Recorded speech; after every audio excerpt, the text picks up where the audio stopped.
Find yourself is the invitation this town extends to all who visit.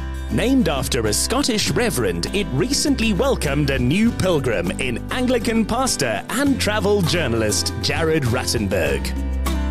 McGregor began as an agricultural village in the 1800s, and in the early 1900s there was a rumour that the road that connected the town with Robertson was going to be extended all the way through to Greyton. However, the road never materialised, and I think that's one of the reasons why the town has felt like it's a little bit trapped in time. It's also one of the reasons why the locals call it the town on the road to nowhere, because that road leaves town, heads into the mountains and disappears into nothing.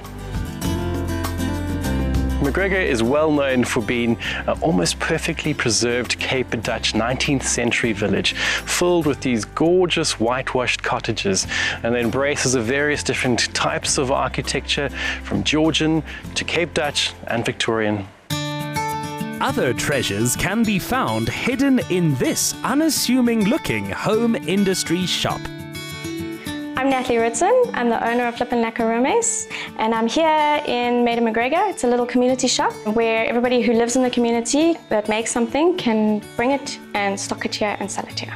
So we started our ice cream business because our daughter absolutely loves ice cream, and one of our family traditions was to go every Sunday to take her to a different ice cream shop.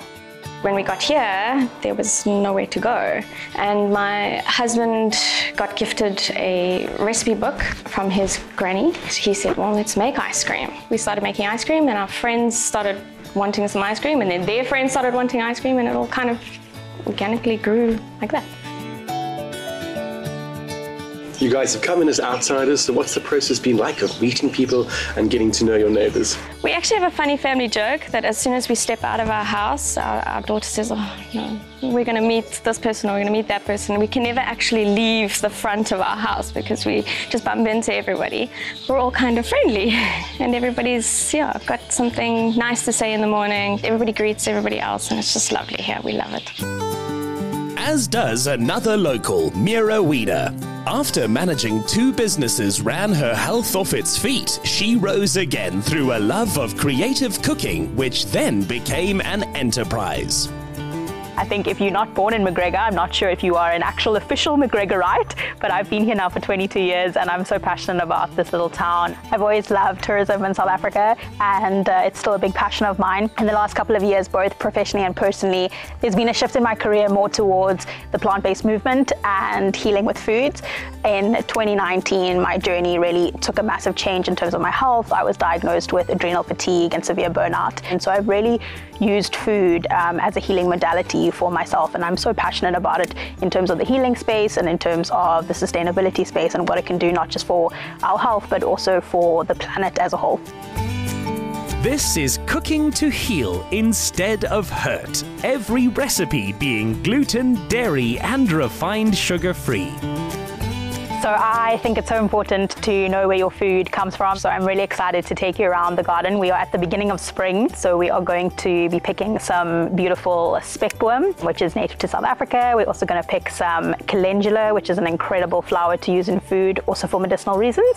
And then we are going to pick the first of our spring peas, which I'm so excited to include in our dish today. Well, this is a lovely surprise, a little kitchen set up in the garden. What's on the menu for today?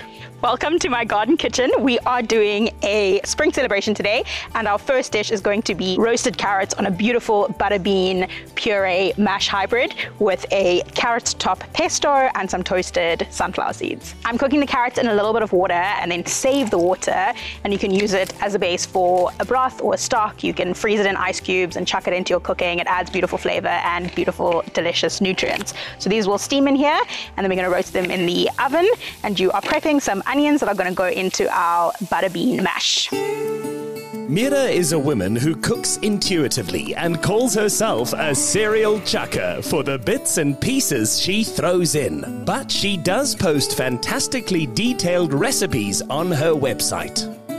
Now that our carrots are done, it's time for part 2. What do we have here? Our second dish of the day is a spring celebration salad with some of the things we foraged from the garden earlier. Now I recognize almost everything here except for, firstly, what is this? This is millet. It's an ancient grain. It's packed with fiber and protein, lots of vitamins, minerals, so great with all of its nutrients. I've cooked it like a light and fluffy grain, so I gave it a nice toast, dry in a pan first, and then cooked it like you would cook rice with water. And I actually cooked this in some vegetable stock instead of water, so it adds extra flavor and nutrients to the grain. Well, I'm excited to see how the millet fits into the dish. But the other thing that I don't recognize is this almost gooey peanut butter substance. What is this? This is miso. It's a Japanese condiment or seasoning, and it's made with soya beans and salt and koji that gets fermented into this delicious umami paste, and it's fantastic for your gut. If you're advocating for eating more plants as a better way for the planet, animals, and our bodies, this is how you do it. Thanks, Mira. You've really taught me about what it means to be mindful about what we cook and how expressive it can be, particularly around plant-based cooking. Can't wait to go home and try some of these. That's exactly what I wanted to do, was to inspire people to eat more plants, to cook creatively, and to enjoy the diversity of fresh produce from the garden, and to know that eating plant-based and eating whole foods is not just guacamole and roast veg, and it's absolutely delicious and abundant. Another of McGregor's hidden gems represents the final achievement of Billy Kennedy's long journey in search of a spiritual home for himself. Well, Temenos started some 20 years ago, and I always had a vision to create a space that would be very still and quiet, and a place where people could come for healing, or also to get in touch with their inner lives. I think a sense of the sacred, because Temenos is known as this beautiful garden where you can reconnect with yourself more deeply. A lot of people who don't know about it walk through the gate and they get this huge surprise. I always say it's the best kept secret in the Western Cape, because you come into the garden and suddenly there's a stillness, but also a great openness. Billy trained as a Catholic priest only to make a career as a documentary producer. That search for meaning led here. The reason we started this was that anyone could come. So it's not linked to a specific philosophy or a religion. This is a place for anybody to just encounter stillness and silence. So we offer that first and foremost. People come on retreat and they just enjoy being still. But other people come on workshops, and those are guided retreats. We have meditation retreats, prayer retreats, we have healing retreats, and we also have people, many people, just return again and again because they love the quietness, no distractions, no television, no radio, just being with yourself. It's so amazing. I've been here 20 years and it feels like I started yesterday. And when I started the garden, there was nothing here. It was just a piece of barren felt. To feed those who come on retreat, they started a restaurant. But it's food for the soul, which most guests are hungry for.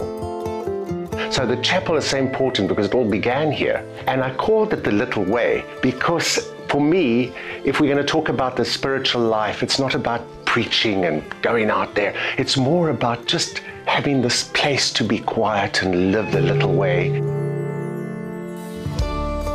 So this is a very special icon at Temenos, the icon of Jesus and the Buddha, which kind of symbolizes the coming together of the East and West, the great spiritual traditions. And we honor all those traditions and people find their way of honoring it personally. Maybe Billy's finest contribution is a part of his garden which affirms how much every faith and all spirituality has in common. And here, Jared, we have the spiral, which has now become a forest. When I started, there were no trees here. So this space here honors all the great faiths in the world. So everyone feels welcome if they follow a specific path. If you look at different accommodation options, almost everywhere gives you a bed.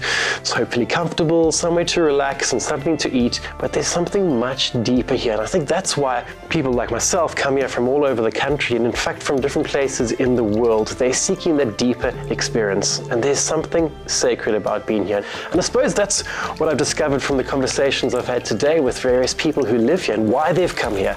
It's in search of mindfulness, a quieter lifestyle, and perhaps something that's a little bit deeper.